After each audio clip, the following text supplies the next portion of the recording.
Well, while the El Camino is jacked up, this is the best time to freaking check the transmission fluid before I go use it. And the differential and the U-joints. I already did the front end a while ago, so it's all got grease in there. It's got new oil. So here's the plug. Ugh. The old Saginaw, man. Ugh. Let's see if this thing comes off. This is gonna be a lot of fun. First, gonna get loose. Let's see if any drips out of there.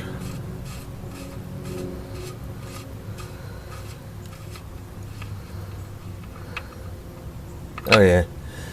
Yeah, it's full. Guess my shift shaft seals, I put it in there a while ago. They've held up nice and good. I don't see any oil back here. You know, it looks pretty good. Looks pretty clean. Tighten this thing up. Next we'll go check the rear.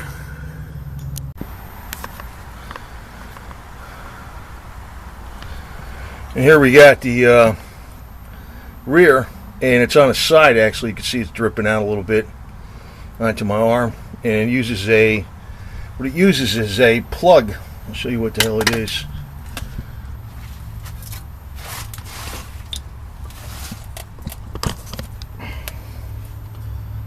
That plug right there. It's you just put your 3/8 drive into it, and it's up on the side, up over here on the side of the pumpkin.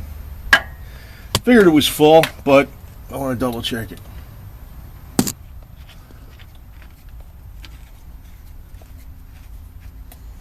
And screw that bitch in there again. That's good to know, because you know, when you check it often and it's always full, it's always full, it's always full. I mean, I don't see any leaks really, but sometimes that's deceptive.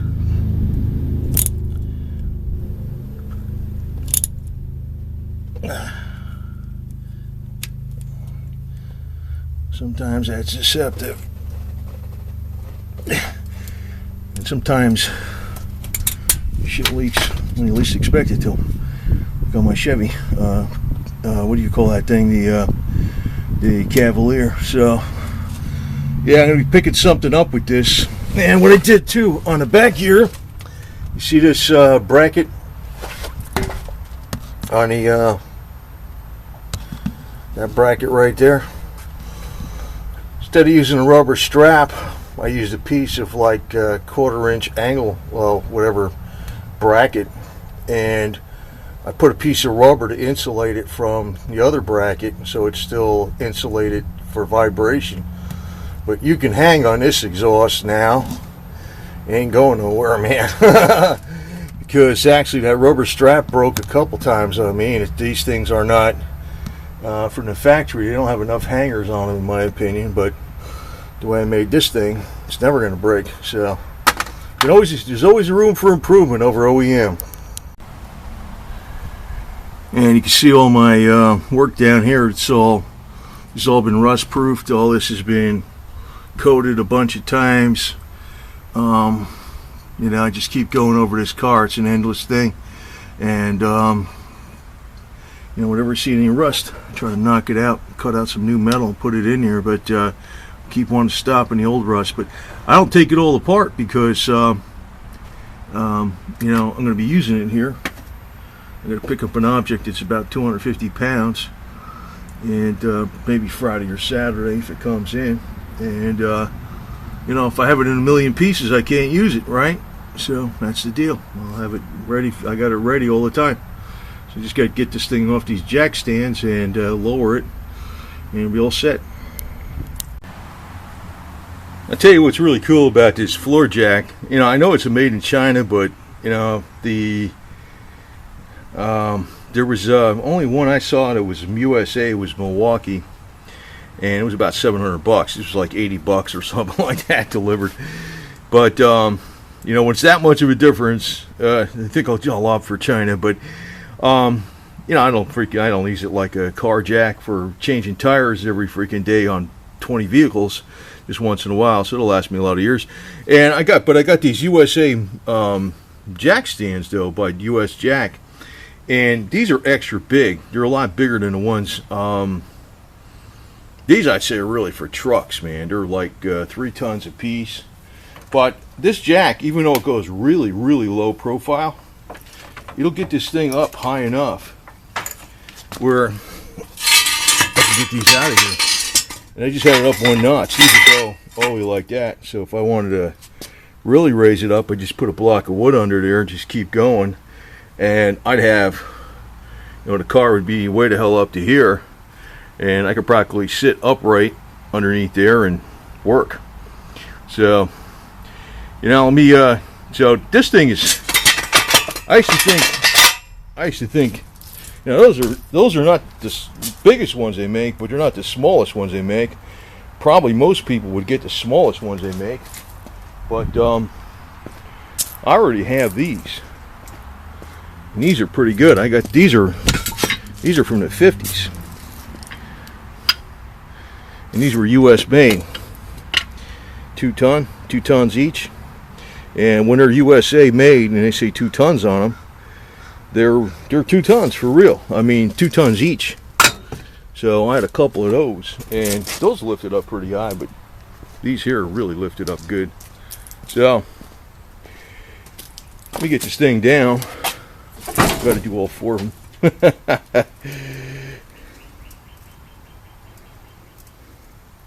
But it is a pleasure working with this jack. It's a hell of a lot easier to do. Yeah, I want to point out something too from a previous video I did. I actually used bead sealant on this tire. These were Cooper Weathermaster tires. Not really for summer or nothing, but I don't use this car too many miles, just for hauling once in a while. Want to have some snow tires on it with the posi. And I still had a slight leak with these rims, even though I cleaned them up. And I put bead sealant on it. It's like a special type of stuff that it's like a tar. So what I did was I put a little Fix-A-Flat in there, a can each, and I rotated the tires, let them run when it was up on a jack stand. Here it is 3 months later. It's got 32 pounds in it. You can see the green showing. It's got 32 pounds in it, so still good. Still good. So they're holding air. The other thing I like to do, just minor crap here, is I like to put a piece of wood, that's pressure treated wood actually, so it don't rot, under the jack stand, over the jack stand. This is such a low profile jack stand that it don't matter as far as having that 1.5 inches of wood taking up some space. It gets under any car anyway, even with that wood, and it just protects where I coated the frame all with rust killing primer, then zinc primer, then some silver, gray silver enamel, and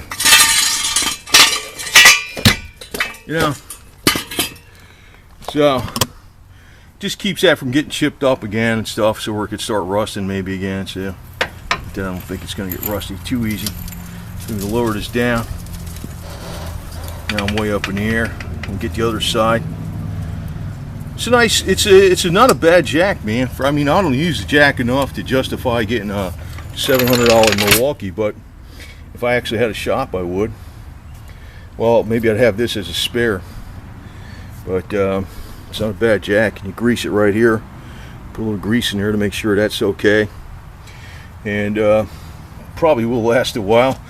Might have to change some O-rings in it sometime in the future and take some parts out and maybe clean them up, because the difference between the Chinese jacks and American jacks that are really expensive is the Chinese jacks aren't like chrome moly lined. So if you get a little moisture in the oil, they can get some corrosion, and then you can have a little leak. But then if you take it all apart and you go over it with some fine emery and you put new O-rings in it, it'll be good for a number of years after that. So some stuff, if you're talking about $700 versus $80, well, I'll go with the China that way. But these are USA, and these weren't too bad actually. So, and I got 4 of them. Yeah, and I just washed the car because it was so dusty from all the pollen out here, and the windows are dirty and shit. I'm going to be picking up something with it. So I don't know, maybe Friday or Saturday, but that's, like I said, I don't want to take the whole thing apart because I can still use it when I need it. And what I washed it down with is some of this stuff called Awesome. Put a little bit out on the sponge, breaks down the dirt really good. Now, actually, you know, in these videos, you know, some of these videos I'm giving you like this, you might think I'm not going to tell you nothing, but I will be telling you some stuff. So this here, I have the battery disconnect, and so when I charge the battery up, I disconnect it, it stays charged a long time. So here we just flip the switch, and back we have the power again. That keeps that battery from, you know, I mean, even though a car, it won't have a problem in a week or two or even a month, if you let it sit longer than that, every car has a little bit of parasitic draw, so you want to have something like that if you don't use it too much. But I do use it. And the carb was a little gummed up, and what I did was, instead of putting, I used a little carburetor cleaner, but here's a trick I did. Let's see if it works. It still worked, but it cleaned it out really good. I let it sit. You know, when the engine was off, I sprayed a whole pile of engine starting fluid in the carb. Just let it sit there for a few hours. Then I started it up later on after it was still in there, kind of wet, but it was kind of hard to start. It was a little flooded, but I let it sit in there a few hours because engine starting fluid will break down gunk better than carb cleaner. A lot of people don't know that. And it was surging a little bit at an idle, so we'll see what it's like when I go to start it now. Well, here goes a bunch of pumps. Well, that started good.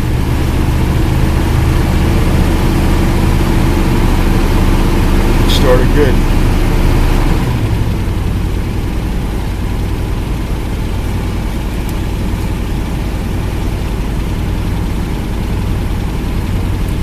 Might have a problem with my fuel gauge though. That's something else. I've been wondering what the hell happened there, man. It's like so far full. I don't know if I got it filled up that much or it's just how it is.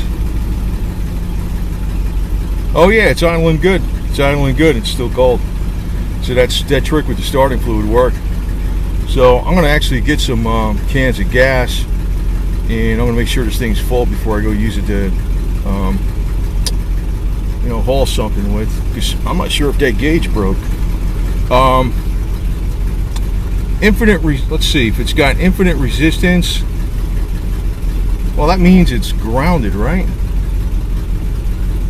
Yeah, I think that's what it means. I think it means it's grounded. If the wire is broken, it says empty. I think as the tank goes down, the float goes down. It might be that's what it is. I don't know. That gauge has always been a little screwed up. The only other thing I gotta do now is just gotta unbolt this thing from the inside. But yeah, this is running okay because it's still not warmed up. It's just no choke. I just pulled the choke off, and that trick with the starting fluid worked pretty damn good. You could sit there all day with the carb cleaner. Just, you know, not with the engine running, of course, but when the engine's off, spray a whole pile of starting fluid down the carb, let it sit about 3 hours. It'll still be kind of flooded out, but when you go to start it, it'll take a lot of crap out of there, man. It will. So that'll work. I got these two 6-gallon cans, and actually one of them's full, so it's only a 17-gallon tank, and I know it's got at least 2/3 in there, so I might be able to top it up. It might be full. Maybe that gauge is right because it's always been a little wacky. When it gets down lower, it's got about a quarter tank. It says a half a tank, and then it stays on E forever. It's been like that for the last 25 years I've had it. So, but yeah, it's a good damn car. So, and I got my bumper sticker on the back, right here. Yep. Yeah, because I'm a member of the Sons of Confederate Veterans now, and yeah. Anyway, that's the deal. So I tell you what, man, and you know what? I'm going to tell you, a lot of people say, you know, how come you don't fix this car up really good? Well, I'll tell you one thing. I was at the car show, and these cars are going down in value. I saw a 1980 El Camino for asking price $15,000.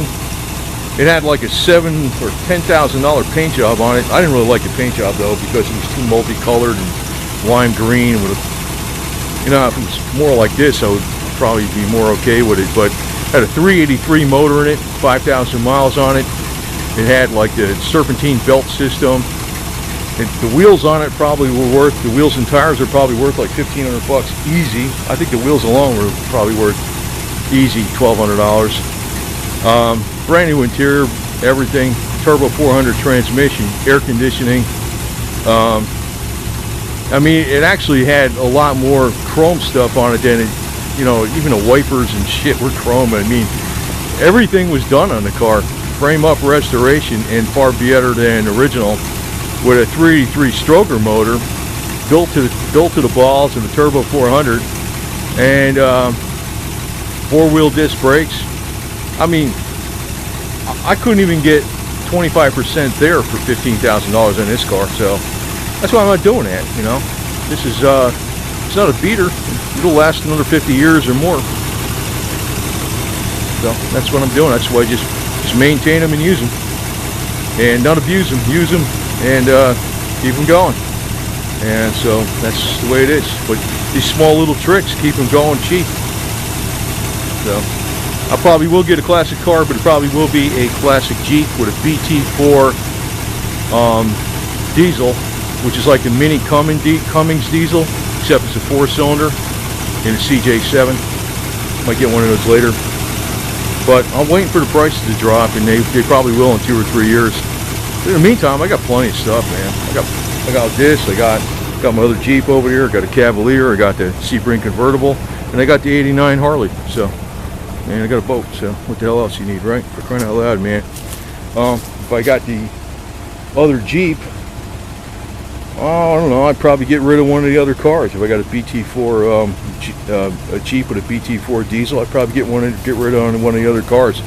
I wouldn't have another car. I already got way too. I got plenty of cars as it is, so I wouldn't be doing that.